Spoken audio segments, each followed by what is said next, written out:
Kwenda kufanya mkutano wa dini. Siku ya kwanza nikatambulisha malengo yetu kwamba sisi tumekwenda kwanza kutengeneza imani za waumini, lakini la pili tumekwenda kwa lengo la kuwasaidia watu wenye matatizo mbalimbali kwa dua na kadhalika. Na ilikuwa ni mwaliko kwa viongozi wa kambi ile, Waislamu walikuja kunialika. Kwa hiyo nilitoka Nairobi, tukachukua ndege, tukaenda mpaka Lodwar, alafu tukatuletea magari, tukaenda kule kwa sababu kutoka Lodwar kwenda pale ni kama kilomita 170 180 kutoka airport ilipo. Kwa hiyo katika harakati zangu za kutoa msaada tulilazimika kufanya dua kwa kutumia maji siku ya kwanza. Na tuliwapa watu maelezo kwamba katika dua ile kila mtu aangalie maji yake ili aone kinachomsibu, matatizo yanayomsumbua, kama anasumbuliwa na uchawi ama majini ama vitu vya giza kama hivyo. Lakini pia niliyatumia maji yale kuadhibu washirikina ambao wanaishi katika maeneo yale, kwa maana kila ambaye alipata maji akayatumia nyumbani kwake, ima kwa kuyapaka, ama kwa kuyaoga, ama kwa kuyanywa, ama kwa kumwagia katika nyumba yake, alitoa kipondo kidogo kwa washirikina katika eneo lile. Tendo hili lilipelekea kuleta sintofahamu. Kwa nini? Siku ile tumefanya lile tukio, tumetoka kwenye mkutano kama saa 12:15. Tumerudi hotelini. Hoteli yetu ina fence. Kwanza, fence. Hoteli nzima ile ina fence. Sisi tumekaa eneo la VIP. Kwenye ile hoteli kuna daraja la economy, alafu kuna VIP room. Sisi tumekaa VIP room, mimi na wasaidizi wangu wote ambao nilisafiri nao. VIP room ni eneo ambalo limetengenezwa bora zaidi. Manake lina kila kitu. Unajua VIP ni sehemu la ulinzi kwa sababu hata pesa tulikuwa tunalipa kwa siku, tulikuwa tunalipa kila room tulikuwa tunalipa karibu 6,000 ya Kenya, ambayo ni karibu $6,000. 120 na point hivi kwa room. Kama 120 tulikuwa tunalipa kwa siku. Mashallah. Kwa hiyo utaona ni eneo ambalo liko expensive kiasi gani, ni eneo ambalo ni salama kiasi gani. Kwa hiyo tuliporudi siku ile, kuna mama mmoja anafanya kazi UN, alikuja kutuona. Yeye alikuwa na shida ya dua, akaja kunitembelea. Wakati mimi nazungumza na watu wengine, nikampa nafasi ya akakaa na mke wangu. Yaani mke wangu amekaa kwenye kiti, akawa amechuchumaa, wanazungumza. Akatokea nyoka mweusi ghafla mkubwa sana, katika mazingira ya kutatanisha. Kiongo akamuona, akashtuka, akapiga kelele, akatoka yule nyoka, akageuza. Tukajaribu kumpiga, akakimbia. Siku ya kwanza hiyo tukamuita manager, tukamwambia kuna nyoka amekuja, na wao akashangaa nyoka amefikaje, yaani mazingira yale nyoka amekujaje. Ni kweli ni eneo la jangwa, sehemu nyingi zinakuwa na nyoka, lakini kwa namna eneo lilivyo, kuingia nyoka ilikuwa ni kitu cha maswali mengi. Siku ya pili mimi nikaenda nikafanya fujo zaidi. Kuna ile video unaiona, niliwaita wachawi hadharani, niliwaita watu wenye majini ya kichawi, watu wenye vitu vibaya vibaya. Watu walipandisha sana ile siku. Nikaadhibu sana, yani nikawaadhibu sana, yani nikawa na wadhibu wale vijana wanapikicha, watu wanaungua, wanaumia, wanapiga kelele sana, vurugu nyingi. Nililazimika mwenyewe kushuka jukwani kwenda kusaidia wagonjwa. Mimi huaga spendi nawapa vijana wanafanya, lakini siku ile ilibidi nishuke mwenyewe nifanye kazi ya kuwasaidia wagonjwa, na watu walianguka, walifanya vitu vingi vya ajabu. Tuliporudi nyumbani usiku ule, mimi nimefika, kwa sababu kuna gari za wale wenyeji wanatuleta na maaskari, nilikuwa na jeshi la ulinzi la nchi, kwa na wanajeshi wawili wananilinda, lakini pia tulikuwa na polisi wawili, na tulikuwa na mgambo zaidi ya 25 wanalinda lile eneo. Kwa hiyo maaskari waliporudisha nyumbani, wanajeshi wale tumeagana nao na polisi tumeagana nao, wamerudi katika gari zao za jeshi na polisi wanaondoka, mimi nabaki na walinzi wa pale lile eneo. Nimeingia eneo langu la VIP, nimeingia room kwangu, na badilisha nguo ili nioge, nibadilishe nguo nitoke nje nione kama kuna wageni wakutana nao. Wakati niko ndani, vijana wangu wawili wamekaa nje. wakawaona nyoka wawili wanakuja, nyoka mmoja anakuja. wamemshtukia hapa. Huyu mtangazaji wangu Ngamba ndo alianza kumuona. Nyoka huyo wakati anainuka, watafute namna ya kumpiga, wakatafuta vitu vya kumpiga. Wakati wanamshambulia, nyoka mwingine akawa anakuja speed anawafuata. Sasa yule aliyekuwa anakuja alikuwa anakuja speed na eneo alilopo wao. Wakati wanamshambulia huyu wa pili, huyu wa kwanza akawa anakuja mlangoni kwangu kabisa. Yani pale kwenye mlango wangu. Yani vyumba vile viko karibu 9 au 11, lakini katika vile vyumba VIP wale nyoka wakawa wanakuja chumbani kwangu. Na kulikuwa na kama sifuria eneo la karibu la mlangoni. Kwa ile nyoka alikuja pale. Kwa hiyo wale mpaka wanamuua yule yuko pale mlangoni anataka kupanda kuingia chumba ambacho mimi naishi. Wakanambia usitoke dokta. Wakapambana na yule, wakati wanaendelea kupambana na huyu na mimi nikafungua mlango, tukapambana na huyu wa pili tukamuua. Baada ya kumuua ndo nikatolea ile taarifa. Mazingira ya kuthibitisha kwamba wale nyoka hawakuwa wa kawaida kwa sababu eneo husika. Just imagine hapa Ilala ofisini kwangu sasa hivi unatoka nje nyoka wawili wako wanaingia ndani. Hilo swali haliwezi kuwa gumu. Kwa sababu hapa Ilala nyoka anatoka wapi? Na ile ni tauni. Yani nazungumzia tauni mjini kabisa, si kwamba polini labda kuna machaka, ni tauni. Lakini nyoka walikuja wale. Kwa hiyo mimi nilijua kwamba yale ni mapambano ya washirikina dhidi yangu. Kwa sababu nimekwenda kuwasaidia watu na watu hawakutamani. Na kule niliyatumia maji na nilifanya kitu kikubwa sana kwenye yale maji. Na kweli watu walifaidika sana. Baada ya kuondoka pale watu wengi walifunguka, waliopata safari za kwenda Ulaya. Kuna wengine walikuwa wameshakaa zaidi ya miaka 30, hawana vibali, hawapewi nafasi, hawaitwi. Lakini sasa hivi makundi kwa makundi yanaitwa wanaondoka baada ya dua ile. Kwa hiyo ni dua yenye mafanikio makubwa, ni dua iliyowafungua watu ambao walikuwa wamekata tamaa katika mafanikio ya maisha yao. Hata Mwenyezi Mungu pia anasema ni dhambi kujikatia tamaa. Naam. Mwezi mtukufu wa Ramadhani, wasanii wengi wamekuwa watu wa kufunga through matendo yao kupromote wasanii Waislamu. Yeah. Msanii tu anaweza asiwe Muislamu, hana wajibu wa kufunga. Sawa.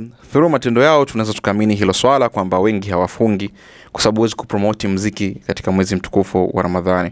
Huwezi kuposti mwanamke yuko nusu uchi katika mwezi mtukufu wa Ramadhani. Unafikiri kwa nini hawa wamekuwa kwamba usanii umewavika kwenye hali kwamba wanaamini kwamba sisi we have anything, ndio? So hatuhitaji kufuata hizi sheria. Wanakosea kiasi gani na Mwenyezi Mungu ameahidi adhabu gani kwa watu wasiofunga? Hatuwezi kwanza kuwahukumu kwa kutokufunga. Kwa sababu kufunga, saumu ni agano la ibada baina ya mja na Mola wake. Anaweza akawa amefunga, lakini amefunga kwa maana ya kushinda njaa. Si umenielewa? Ameacha kula, ameacha kunywa, lakini hajaingia katika zile taratibu za kuwa mfungaji. Kwa sababu kufunga kuna masharti. Sharti la kwanza la mfungaji lazima awe muumini. Mwenyezi Mungu anasema baada a'udhu billahi minashaitani rajim, ya ayyuhalladhina amanu kutiba alaykumus siyam kama kutiba alal ladhina min qablikum la'allakum tattaqun. Enyi mlioamini mmelazimishwa kufunga saumu. Kwa hiyo saumu ni ya waumini. Waislamu baadhi yao hawajafika daraja la uumini. Kuna tofauti ya muumini na muislamu. Kila muumini ni muislamu, lakini si kila muislamu ni muumini. Sasa wako watu ni waumini, wanafunga kwa taratibu na masharti yaliyoyaweka Mwenyezi Mungu. Wako watu waislamu wanaishi kufuata mkumbo. Muislamu ndio yule ambaye anaweza kushinda njaa wakati anaamini kafunga, kumbe kashinda njaa. Vipi tofauti ya mtu anayeshinda njaa na mtu anayefunga? Vipi tofauti ya mtu anayeshinda na kiu na mtu aliyefunga? Mtu anayeshinda njaa na kiu ambaye hajafunga, japo anajiona yuko ndani ya Ramadhani, ni yule anaishi maisha ndani ya saumu kinyume na matakwa ya Mwenyezi Mungu anayotakiwa kuishi. Kwa mfano, unafunga lakini wewe unasengenya. Unafunga masaa 24 unasikiliza mziki, unakata viuno, unaposti mademu, unatongoza. Yani wewe uko ndani ya saumu afu unatongoza mademu, unaposti mademu, wewe umeshinda njaa na kiu, wewe hujafunga. Funga ni kitu kingine. Kufunga ni pamoja na kuacha maasi, kwa sababu lengo la funga ni kumuandaa mwanadamu kisaikolojia juu ya kuyaacha maasi wakati wa miezi mingine, kwa mfano wa kuacha mema mchana wa mwezi wa Ramadhani hadi Mwenyezi Mungu ameyaruhusu. Kama unaweza kuacha kilichoruhusiwa mchana wa Ramadhani, vivyo hivyo uwe na hofu ya kutenda maasi wakati usiokuwa wa Ramadhani. Sasa kama mtu anaweza kumuasi Mungu ndani ya Ramadhani, baada ya Ramadhani huyu anafanya balaa kubwa kwa kiasi gani? Kama unaweza kumposti demo ndani ya Ramadhani na unajita umefunga, we baada ya Ramadhani unazini kama kuku. We baada ya Ramadhani unamuasi Mungu pasina mipaka. Kwa hiyo kuna watu wanashinda njaa hawafungi, na kuna watu wanafunga. Sasa wengi wa vijana wetu wanashinda njaa hawafungi. Okay. Sawa. Kuna moja ya watu walikuwa wanasema kipindi kile Dr. Suri kidogo alikuwa anaweka sawa wasanii. Nafikiri kipindi hicho ambacho wasanii wanafanya mambo mengi sana, walikuwa kwa mkoani, nafikiri kwenye huduma ya watu mbalimbali. Umeacha kurekebisha kwa sababu hawasikii, ama hujapata kuona namna kurekebisha upya? Hapana. Kama kuna msanii anafanya kitu cha hovyo na mimi nakijua, mimi kukusema kwangu ni kawaida. Kama kuna star anafanya kitu cha hovyo na ni Muislamu na anajua kwa kufanya hivyo anachupa mipaka ya Mwenyezi Mungu, mimi kumuonya, kumuelekeza, kumkumbusha, hilo ni wajibu wangu. Kwa hiyo sijaacha. Labda kwa sababu kipindi hiki nimekuwa mbali na media, ndiyo maana pengine sauti yangu haikusikika kwenye mambo mbalimbali. Lakini pale ninapoliona jambo lishazungumzwa na pengine limetosha, sina sababu ya kulizungumza, kwa sababu mimi sitafutikiki kwenye mitandao. Kwa sina sababu ya kulazimisha hata ambacho kishasemwa ili mradi nikiseme nitafute kiki. Hiyo kwangu haipo. Sasa nitafuta kiki ya nini? Kama umaarufu si Mungu ashanipa tayari, naendelea kutafuta nini tena? Sasa hizi kutafuta radhi za Mwenyezi Mungu. Sisemi kwa sababu nionekane nimesema na kukemea. Nasema kwa sababu natakiwa niwasaidie wenzangu na nafsi yangu juu ya kukumbushana katika yale tunayokosea ili tumrejee Mwenyezi Mungu. Kwa hiyo kimsingi ni kwamba kama lipo linaonekana nahitaji kulisemea, na waandishi wanahitaji ufafanuzi kutoka kwangu, na naona haja ya kulisemea kwa wakati huo upo, nitalisemea. Okay. Naam. Nilibahatika kufuatilia moja interview yako kuhusu nyama ya mdudu fulani hivi, very popular, kitimoto. Ulizungumza, lakini still kuna watu wanaamini hakina shida, kile ni nyama kama nyama nyingine, mbona watu wanakula and then hawabadilishi chochote? Maamuzi ya kufanya jambo anayo mtu kichwani kwake. Mwenyezi Mungu alichojaribu kusema ni kukataza kwa kumtahadharisha mwanadamu juu ya madhara ya kile atakacho kifanya. Sheria zimewekwa kukutahadharisha usiingie matatani. Hiari na maamuzi ya kuzivunja sheria ni yako binafsi. Mwenyezi Mungu ameweka utaratibu kwa kukataza yale yasiyofaa, kisha akaonyesha madhara ya yale yasiyofaa. Sasa mtu akifanya, Mungu hana shida, kwa sababu ukila kitimoto humkomoi Mwenyezi Mungu. Ukiamua kula kitimoto kwa sababu Mungu hakumkataza kitimoto kwa sababu mkiwamaliza yeye atakula nini? Mungu hana shida na kitimoto. Mwenyezi Mungu hakumkataza kitimoto eti kwa sababu nyama yake ina mafuta mengi anakuoneni huruma, yani anakuoneni donge. Wala Mwenyezi Mungu hakukataza kitimoto kwa sababu kila kwa wingi wataisha, atashindwa kuwaumba, watakuwa hawabaki. Mungu kakataza kitimoto kwa faida yenu. Sasa we kula ukutane na utakachokikuta na yatakayokupata. Mungu hana hasara. Mungu hana hasara katika hayo. Binadamu wengi, moja ya shida zao ni kupingana na Mwenyezi Mungu hata kwa yale ambayo yana faida na wao.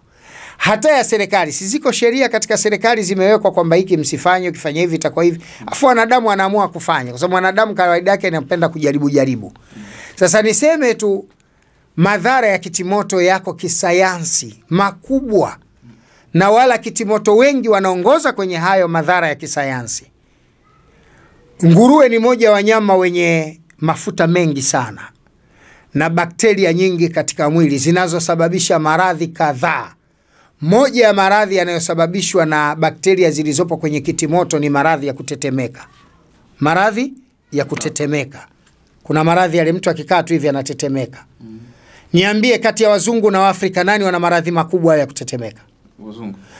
Kati ya Waafrika na wazungu kundi gani naongoza kula kitimoto? Wazungu. Yes. Sasa ukibisha unabisha tu kwa sababu eti hutaki Uislamu, hutaki Qur'ani. Lakini madhara ni makubwa. Aliyeumba ndo anasema wana madhara. Lakini kitimoto ni nyama lenye mafuta mengi. Niambie wewe, Waafrika na wazungu nani wanaongoza kuwa na mashida ya matatizo ya pressure moyo? Nani? Wazungu wana matatizo ya moyo na pressure sana, kiasi ambacho imefika wakati kwa shida walizonazo leo wazungu wengi, 25% ya wazungu wanatembea na betri katika mioyo yao. Yaani mtu akafungwa betri kwenye moyo. 5%. 5% ya wazungu wote wanatembea na mabetri katika mioyo yao. Moyo haupampu vizuri.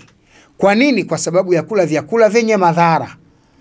Vyakula vya viwandani na matumizi ya vyakula vya hovyo vyenye mafuta mengi vinawapelekea miili ya wazungu wengi kuwa artificial.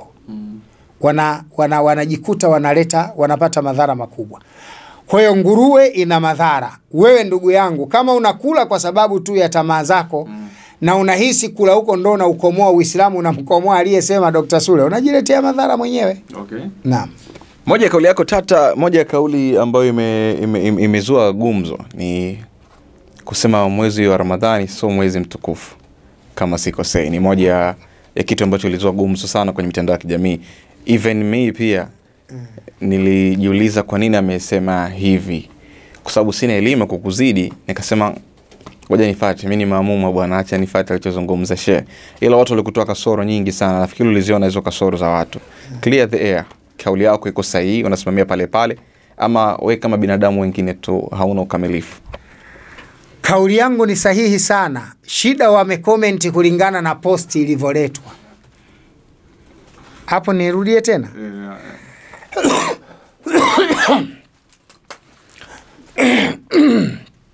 Wacha nikwambie kitu. Unajua nyinyi waandishi mnatafutaga hengo ya kuangalia viewers. Jambo linaweza kuwa refu limeeleweka, ukakata kipande afu kakiacha hapo ili watu wakiangalie kwa wingi. Sasa huyo anayekuja anakuja kakurupuka, ana comment kulingana na ile post ilivyoletwa na kuishia. Hiyo ndo shida ya watu wengi. Hawataki kufuatilia. Mimi kwenye ile video nimetoa maelezo ya kina sana. Na nimefafanua kwa nini nimesema hayo maneno. Qur'ani ina sura 114. Sikiliza haya maneno. Qur'ani ina sura 114. Ina aya 6236. Ina maneno 76440. Ina herufi 322,373. Aya iliyozungumzia habari ya miezi mitukufu ni aya ya 36 katika sura ya 9. Surati Tauba aya 36. Hiyo ndo imezungumzia utukufu wa miezi. Na ndo aya pekee ndani ya Qur'ani imezungumzia utukufu wa miezi. Mwenyezi Mungu anasema baada a'udhu billahi minashaitani rajim bismillahir rahmanir rahim. Inna indata shuhuri inda Allahi 12 shahran yawma khalaqa samawati wal ardha minha arba'atun hurumun dhalika dinil qayyim. Hii ni aya 36 katika surati Tauba.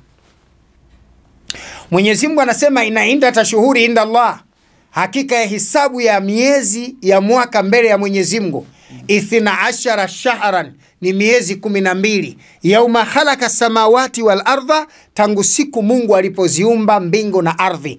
Minha, katika hiyo 12, arba'atun hurumun, kuna miezi 4 mitukufu. Dhalika dinil qayyim, na hii ndio dini ya Mwenyezi Mungu Mola wako iliyonyoka na kusimama. Miezi mingapi? Mitukufu mingapi ya Mungu asema? 4. Minha arba'atun hurumun, ndani ya hiyo 12 kuna miezi 4 mitukufu. Ambayo miezi 4 mitukufu ni Muharram, mfungo 4. Mwezi wa Rajab, mfungo 10. Mwezi wa Dhulqaada, mfungo 3. Na mwezi wa mfungo 2, na mwezi wa Dhulhijja, mwezi wa mfungo 4, mfungo 3. Kwa hiyo miezi mitukufu ni mfungo 4, mfungo 10, mfungo pili na mfungo 3. Mwezi wa kwanza katika kalenda ya Kiislamu, mwezi wa 7 katika kalenda ya Kiislamu, mwezi wa 11 katika kalenda ya Kiislamu na mwezi wa 12 katika kalenda ya Kiislamu. Hiyo minne ndo Mungu kaitaja kuwa mitukufu. Katika hii miezi minne iliyotajwa ndani ya aya moja kwa moja kuwa mitukufu, Ramadhani haumo.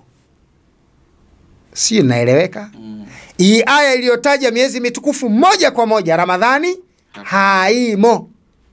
Sasa swali, kwa kuwa hii miezi mitukufu, katika hii miezi mitukufu minne Ramadhani haimo, haikutajwa katika miezi mitukufu, ila Ramadhani imepata utukufu kwa sababu ya matukio yaliyomo ndani ya Ramadhani.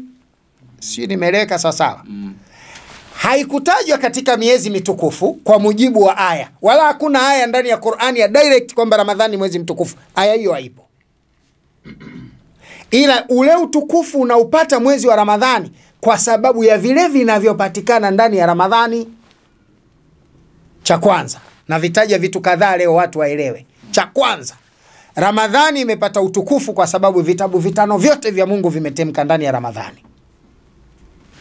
Sufi Ibrahim, yani muongozo wa Nabii Ibrahim, umeshuka ndani ya Ramadhani. Torati ya Musa imeshushwa ndani ya Ramadhani. Zaburi ya Daudi imeshushwa ndani ya Ramadhani. Injili ya Yesu imeshushwa ndani ya Ramadhani. Qur'ani ya Muhammad imeshushwa ndani ya Ramadhani.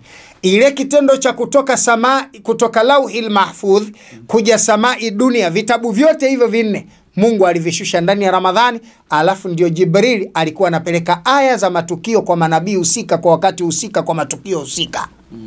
Nimeleka sawa? Kwa kitendo cha Qur'ani na vitabu vingine kushushwa ndani ya Ramadhani, vimeipelekea mwezi wa Ramadhani kuwa mwezi mtukufu. Nimeleweka sawa?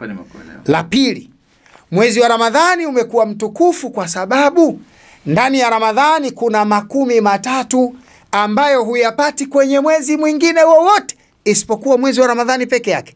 Mwezi wa Ramadhani 10 la kwanza ndio 10 la rehma, 10 la pili 10 la maghfira, 10 la tatu 10 la iti 10 na nar. 10 la kwanza 10 la kurehemewa, 10 la pili siku 10 za pili 10 za kusamehewa dhambi za wanadamu, na 10 ya tatu ni kuacha huru na moto wa jehanamu. Hakuna hata ile miezi minne mitukufu iliyotajwa ile ambayo Mungu anasema arbatum hurumun, ndani ya hiyo kuna miezi minne mitukufu. Yale 10 yake 3 yote hakuna 10 la rehma maghfira, wala hakuna 10 la iti 10 na nar, isipokuwa mwezi wa Ramadhani. Mungu kaujalia kwa ile rehma ya kushushiwa vitabu vitakatifu vya Mungu, 10 zake zote 3 zina utukufu ndani yake. Nimeleka sawa? Yeah. Nimeleka sawa? Kutokana na utukufu huu wa kushushwa yale 13 kuwa na vitu vitukufu, umeufanya mwezi kuwa mtukufu. Maana yake nini? Utukufu wa Ramadhani umekuja kama ikulu. Umekuja kama ikulu. Ikulu ni nyumba kama nyumba zingine, lakini inakuwa ikulu na inakuwa tukufu kwa sababu anakaa nani? Rais. Yes. Kwa hiyo rais ndio anaipa utukufu nini? Ikulu. Ikitokea rais kahama na nyumba kaiacha mnafanya vyumba vya kulala, automatically ule utukufu wake haupo. Si nimeeleweka? Sasa hapo nimekosea wapi hapo? Au mashehe wanaonikosoa au wanatafuta juu yangu? Huo ndo ukweli. Na hakuna shekhe anayepinga hilo kwamba utukufu wa Ramadhani umekuja kutokana na matukio ya Qur'ani. Lakini ja tatu, usiku wa mwezi, ndani ya mwezi wa Ramadhani kuna usiku mmoja, usiku wa Lailatul Qadri. Lailatul Qadri khairu min alfi shahri. Usiku mmoja wa Lailatul Qadri ni bora kuliko miezi 1000. Miezi 1000 sawa na miaka 83. Ina maana ndani ya mwezi wa Ramadhani kuna usiku mmoja, ubora wake kwa thamani ni sawa na miaka 83, miezi 3, wiki 3 na siku 3.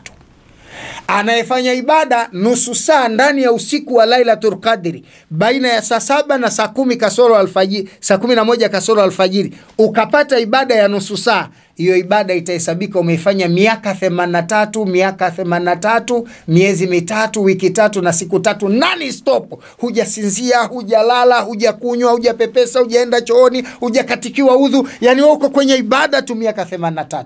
Kwa sababu hii Ramadhani ikapata utukufu. Kwa hiyo Ramadhani kwa maana ya miezi iliyotajwa kuwa ni mitukufu haikuwa katika miezi mitukufu, lakini imepata utukufu kutokana na matendo na vitu vinavyopatikana ndani ya mwezi wa Ramadhani. Ndio maana ukaitwa mwezi kuwa mwezi mtukufu. Lakini ikitokea leo Mkristo anakuuliza aya, nipe aya ndani ya Qur'ani mwezi wa Ramadhani ni mwezi mtukufu, aya hiyo huwezi kutoa. Ila utaipa utukufu kutokana na nini? Yale matendo na matukio yanayopatikana ndani ya Ramadhani.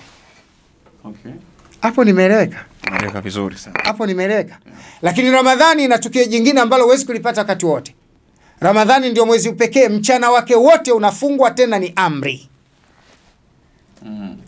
Mchana wake wote watu wanafunga, tena ni nini? Amri. Ni amri. Miezi mingine yote saumu ya Ramadhani, saumu ya mwezi mzima ya faradhi haipo. Kwa sababu saumu za faradhi ziko 3. Ima nadhiri, ima funga hiyo ya Ramadhani. Tumeelewana sasa? Okay. Sawa, nimekuelewa vizuri. Nataka tumalize na hili la mwisho. Kwa hiyo wasikilizaji watakuwa wameelewa sasa. Watakuwa wameelewa vizuri sana. Wasiangalie mashewa wanaponishambulia tu kwa kukurupuka. Mimi ninaposema neno ninakuwa na evidence. Tema waandishi nao wana mambo. Ana mega kipande, anataka watu wafike mara sema Sule karibu nini. Wananishambulia, na watu wanavyopenda kumshambulia Sule wakiona jambo tu hata wakai chini kutafakari wanarusha tu matope. Lakini kikubwa tunatakiwa kujifunza. Mimi nataka watu wasiwe wavivu wa kusoma. Waislamu hasa wasiwe wavivu wa kusoma. Wasome, itawasaidia. Hata waliokosoa. Mtu anakosoa lakini mwisho wa siku anasema lakini kweli katika hiyo miezi mitukufu Ramadhani haikutajwa, lakini mtukufu. Sasa si umeungana na mimi, unapinga nini sasa afu unakubali nini? Okay. Ni kiki tu za kutafuta, kwa sababu Sule saizi star, kila mtu naye anatafuta awe star kama Dr. Sule. Ni ngumu hiyo, Mungu ashanipa tu, una uwezo wa kufika. Okay, so tumalize na hili la mwisho. Uende ikawa ni ushauri kwa mdogo wako Diamond anafuturisha siku ya kesho. Ungetamani kuwasisitiza kitu gani wasanii wanapoandaa iftari zao? Nitakwambia kitu kimoja. Hilo swali tu linatosha. Linatosha? Unaweza ukafrom mwenyewe. Si unataka kujua nini nachosisitiza kwa watu wanapofuturisha? Si wasanii tu. Hata matajiri. Matajiri wengi wanafuturisha. Mashirika mengi yanafuturisha. Nataka niseme wengi wao wanalisha chakula, hawafuturishi. Kuna tofauti ya kulisha chakula na kufuturisha. Kufuturisha ni sadaka. Kulisha chakula ni kushibisha watu. Usichanganye maneno kati ya kufuturisha na kulisha watu. Wafanya biashara wengi, mashirika mengi, wasanii na watu maarufu wengi, kwenye swala la kufuturisha wanalisha watu vyakula, hawafuturishi. Si iftari ya kutafuta radhi za Mwenyezi Mungu. Ikoje iftari ya kutafuta kiki na majina. Wewe unakwenda kumfuturisha mtu, amekuja na Mercedes Benz, amekuja na Hama, amekuja na V8, amekuja na gari. Akifika pale, anachukua sahani, kipaja kimoja cha kuku, nyama moja, kiazi kimoja, na juisi anakunywa, tena anaviacha. Alafu vile vyakula vyote vinakwenda kumwaga. Umefutulisha, umelisha. Lengo la iftari katika Uislamu ni kuwapa watu wasio na uwezo. Yani mtu akitaka kufutulisha waite mayatima ambao nyama wanakula kwa nadra. Awaite maskini ambao hawali chai, hawanywi chai ya maziwa wala hawanywi chai mwaka mzima, anakunywa uji chai anakutana nayo kwa bahati mbaya. Kuna mtu anaishi katika maisha yake pilau kwa mwaka anakula mara moja, huyu ndo anataka kufutulisha. Wewe unakwenda kununua kuku, unampa mtu ambaye nyumbani kwake kwenye friji kuna kuku, wewe unafutulisha, unamlisha bwana. Yani huyu mtu nyumbani kwake kuna kuku kitimoto amejaa, kaweka kwenye friji, alafu wewe unakwenda kumpa futari yako ina mapaja ya kuku, ina nyama ya kukaanga, ina nyama ya kubanika, ina nyama ya kuhokwa, ina nyama ya kuchoma. Wewe ufutulishi, wewe unalisha watu. Kufutulisha dhamira yake ni kuwasaidia maskini wasio na uwezo wapate chakula na wao cha kuridhika. Wafunge hali ya kuwa wanasikia furaha. Kuna mtu anafuturu maji, kuna mtu anafuturu koko ya tende, kuna mtu anafuturu uji, wakati wa kulala anakula maboga ya kuchemsha, miogo ya kuchemsha. Huyu ndo anatakiwa afutulishe hizo kuku. Sasa na mwezi wa Ramadhani ahisi anaweza, mfutulishe ashibe, alafu afunge wale kuku aende nao nyumbani akawalishe na watoto wake. Hii ndio iftari. Unampa mtu kuku ambaye akija pale anaweka vyakula kidogo, anakula vichache, vingine anamwaga, na mwisho anakwenda kusema kwanza kuku wenyewe hata hawakuiva. Huyu anayejua kuku hivi, huyu anakula sana kuku. Mpe yule ambaye hata akiwa mbiche kitafuna anasema nitaenda kumchemsha mwenyewe nimmalizia hivi. Huyu ndo unamfutulisha. Wasanii wengi na wafanyabiashara wengi na watu wengi maarufu hawafutulishi, wanalisha watu vyakula, na hii si maana ya malengo ya kupata thawabu. Sawa, nimekuelewa. Kwa maana hiyo soko baya. Sina ubaya, uzungumzo kwa tofauti. Anachokifanya Said Lugumi ni sahihi. Said Lugumi kafanyaje? Kulisha vile watoto yatima, kuwajengea gorofa, kuenjoy nao maisha kwa siku chache ni sahihi. Huyu ndio mtu ambaye anasaidia watu. Kwanza unatakiwa ujue Said Lugumi namjua vizuri pengine kuliko wengi katika watu. Mwaka 2000 na muulizeni hili. Mwaka 2002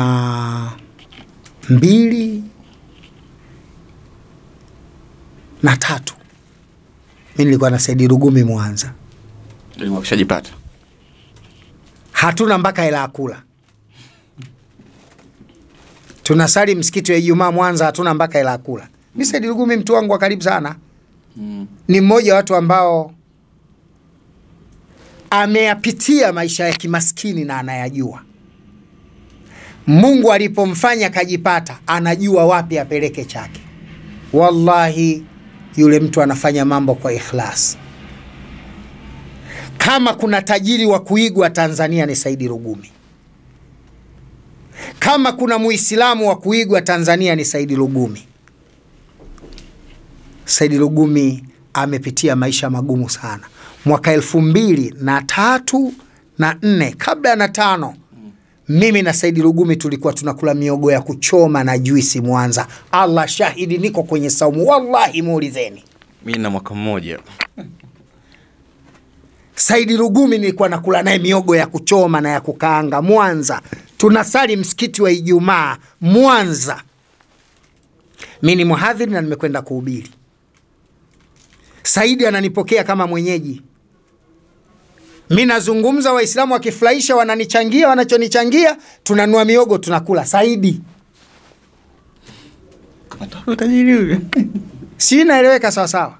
Said kwa kulikumbuka hilo. Mwaka 2010 mimi nilienda South Africa. 2010. Kujitafuta. Nimeenda kujitafuta, nimekafungua biashara, Mungu akanijalia maisha kaenda, nikanunua BMW ya kwanza kama muhadhiri na kuja nayo Tanzania. Nilipofika Tanzania, serikali ikawa imepiga marufuku kulipia ushuru boda.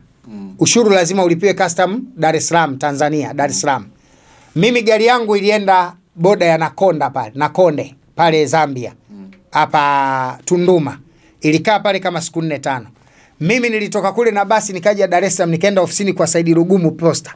Said Lugumi nilikuwa nadaiwa pesa ya kulipia ushuru miaka ile ilikuwa milioni 12, mimi na milioni 4. Ushuru ushapanda, sina milioni 8. Said Lugumi alinipa milioni 8 kulipia gari yangu. Ananiambia kaka, mimi nakupa, nakumbuka tulikuwa tunakula muogo wote. Muogo wa kuchoma. Kwa hiyo Said Lugumi ni moja kati wa matajiri wa kuigwa. Waislamu kama unataka kuona mfano wa Muislamu anayejitolea kwa ajili ya kutafuta radhi za Allah, amwangalie Said Lugumi. Na mimi nayasema sina mawasiliano naye zaidi ya miaka 10 sasa. Mungu shahidi. Hivi ninavyokuambia sina mawasiliano naye zaidi ya miaka 10. 2010 mara mwisho nafikiri alikuwa na KZ Security. Ilikuwa kampuni yake pia. Nakumbuka wakati ule alikuwa ananilinda nyumbani kwangu na ofisini kwangu. Mpaka 2014 15 ndio mwisho nilivunja nao mkataba, na yeye alipokuwa amebadili ile kampuni akamwachia rafiki yake, yakaendelea na shughuli zingine za kuulisha vifaa katika jeshi la polisi. Alivovunja naye mkataba, alivorudisha kampuni, na mimi nikaacha kutumia kampuni yake ya ulinzi. Lakini 2010 mpaka 2014 15 kampuni ya KZ Security ya Said Lugumu mimi ndio nilikuwa inalinda nyumbani kwangu, inalinda ofisini kwangu kwa askari wa silaha nilikuwa nachukua kwake. Lakini tangu 2014 15 mpaka leo sijawasiliana na Said Lugumu, miaka 10 iliyopita. Si asemi haya kinafiki, labda kuna 10 yake nimewaikula, kuna 50 yake ukitoa huko miaka ya nyuma. Nasema kwa sababu ni mtu wa mfano wa kuigwa katika Waislamu. Kwa hiyo kama unataka kujitolea kwa ajili ya mayatima ile. Sawa, wewe ni ila mwisho kabisa. Muda nafikiri unakokimbia saa 11 kwa ratiba. Mtu akifanya makosa huwa na mtoa kasoro kwa sababu ya kujenga. Mtu akifanya mazuri pia huwa namsifia. Na ndio maana namzungumza Said Lugumu. Unauliza ambacho tunakifanya tayari. Okay, sawa. Kwa mfano kuna mmoja ya vijana ambao sina maana ushukulie tofauti, moja ya vijana ambao pia ni maarufu, ni TikToker mmoja very popular. Nafikiri utakuwa unamjua. Simjui. Naweza nikamtaja jina if you don't mind. Chief Godlove. Ni miongoni mwa mtu ambaye anasaidia sana watoto. Tumeona akiwapeleka supermarket watoto yatima, kuchagua chochote kile ambacho wanachokihitaji, kuwapeleka katika migahawa mizuri ambayo matajiri wanakula, watoto kuchagua chochote ambacho wanachokihitaji na kula chochote ambacho wanakihitaji. Kufika mwezi wa Ramadhani kuwapelekea friji na mahitaji ya vyakula. Vijana kama huu pengine maybe wanafanya vitu tofauti katika mitandao ya kijamii kuchukulia tofauti. Nzuri. Dr. Sure pia unawapongeza, watu wanatamani kujua, maana umekuwa ukinyosha bakora watu pale ambapo wanakuwa wakikosea. Yaani kama hilo unalolisema ndo anafanya Godlove. Hiyo ndio dini sasa. Huo ndo utaratibu Mungu anataka. Hiyo ndio aina ya shukurani Mungu anaitaka kwa mtu aliyempa. Hiyo ndio aina ya shukurani ambayo Mungu anaitaka kwa mtu aliyempa riziki njema. Mungu anataka ufanye ritani kwa maskini. Kwa Godlove atakuwa kafanya jambo kubwa la thamani. Maua yake lazima nimpe. Hicho ni kitu cha thamani.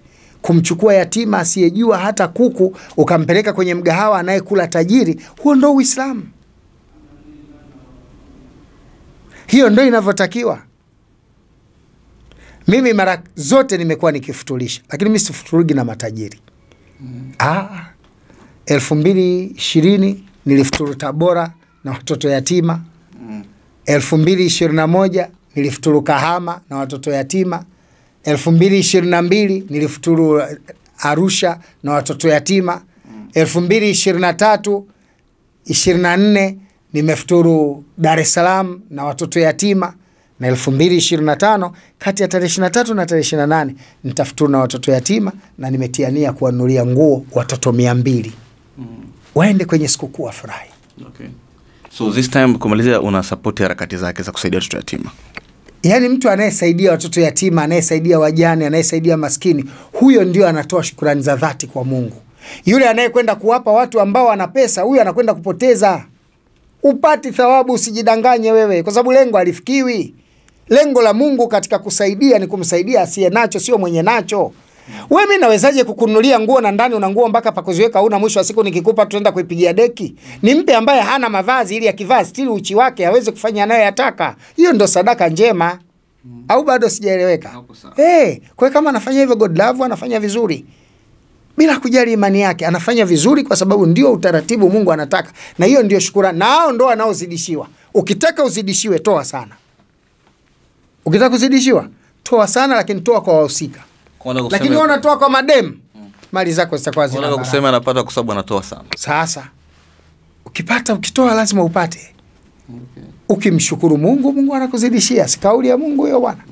Na kushukuru Mungu ni kuritani kile ulicho nacho kwa wale wasio na uwezo. Kwa sababu Mungu alipowafanya wale hawana, lengo ni kukuangalia wewe, utawatazamaji wasio nacho. Utawatazama kama wajinga wameshindwa kutengeneza akili zao kutafuta, au utawatazama kama wajanja lakini Mwenyezi Mungu hakuwapa, ila anataka kuone wewe unashukuruje kwa kile alichokupa.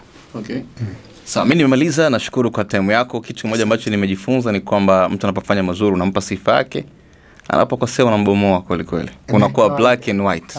Kawaida. Unakuwa neutral. Mimi sitaki kuwa neutral, nataka kufuata haki. Haki itendeke na watu waelekezwe na maisha yaende. Binafsi nikushukuru sana pia. Asante sana Dr. Sule. Asante sana, shukrani sana.